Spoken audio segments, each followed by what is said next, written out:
شیخ Saadi علیہ الرحمہ ایک بہت بڑے فلسفہ گزرا ہے.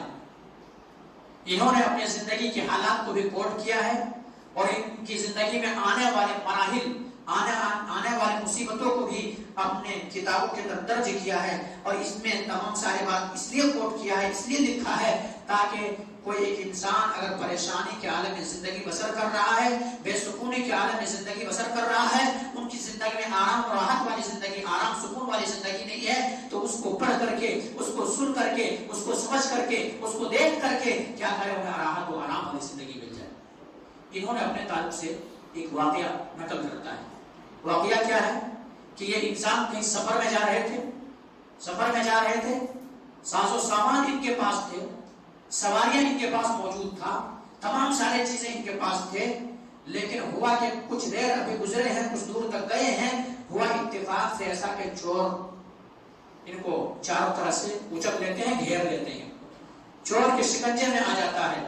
چور اس انسان کے تمام مال و اسباب کو چھین لیتا ہے، سواری چھین لیتا ہے، پیسے چھین لیتے ہیں، اور سفر کے لیے جو اخراجات لے کے جا رہے تھے ان چیزوں کو چھین لیتا ہے. یہاں تک کہ جوتے تک چھین لیتے ہیں، جوتے تک چھین لیتے ہیں. یہ انسان غریب مارا، اب ان کے پاس کوئی سواری نہیں ہے، پیسے نہیں ہے، دولت نہیں ہے، جوتے تک چھن گیا ہے. یہ انسان چلتے چلتے چلتے چلتے دمشق کے مسجد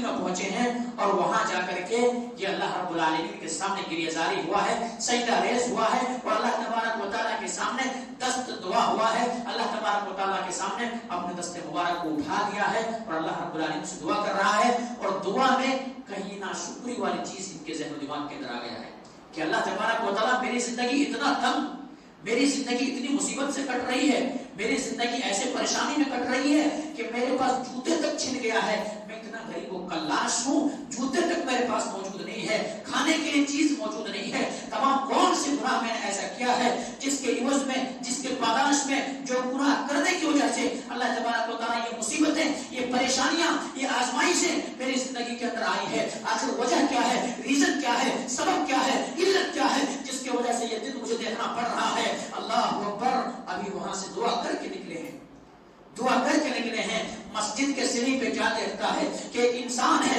ان کے پاس پاؤں بھی نہیں ہے، ریگتے ہوئے چل رہا ہے اور مسجد کے صحن پہ بیٹھا ہوا ہے، سیڑھی پہ بیٹھا ہوا ہے، دھوپ ہے لیکن ان کے باوجود بھی رینگتا ہوا، ہاتھ اور پاؤں کے سہارے سے ٹیکتا ہوا مسجد کے سیڑھی کو چڑھ رہا ہے. اللہ رب العالمین کو فوراً یاد کرتا ہے شیخ سعدی رحمۃ اللہ علیہ اور کہتے ہیں کہ اللہ تبارک و تعالیٰ، میں بہت بہتر حالت میں تم نے مجھے رکھا ہے، بہت اچھے حالت میں مجھے رکھا ہے. اللہ تبارک و تعالیٰ مال اگر چھن گیا ہے کوئی بات نہیں، مال تو پھر آ سکتا ہے، سواری چھن گئی ہے، سواری تو آ سکتی ہے، دولت چھن گیا ہے، دولت تو آ سکتا ہے، میرے صحت تو ہے، تندرست تو توانا تو ہوں. اللہ تبارک و تعالیٰ صحت کی نعمت سے تو نے نوازا ہے. اس بندے جیسا اگر میرے حال کر دیے ہوتے، اگر میرے بھی پاؤں سلامت نہیں ہوتے، اگر مجھے بھی رینگ کے چلنا پڑتا اور اس طرح سے ہماری زندگی ہوتی، تب پھر ہماری زندگی کیسی ہوتی. فوراً اپنے سے نیچے والے کو دیکھے. کس کو دیکھے؟ اپنے سے نیچے والے کو دیکھے. اور نیچے والے کو جب دیکھے تو جو راحت والی زندگی ان کی زندگی میں نہیں تھی، سکون نہیں تھا، بے چین ہو رہا تھا انسان اور سکون غائب ہو گیا تھا. تو وہ انسان جب اپنے سے نیچے والے کو دیکھتا ہے، نیچے والے کو دیکھنے کے بعد فوراً اللہ رب العالمین شکریہ ادا کرتا ہے اور شکریہ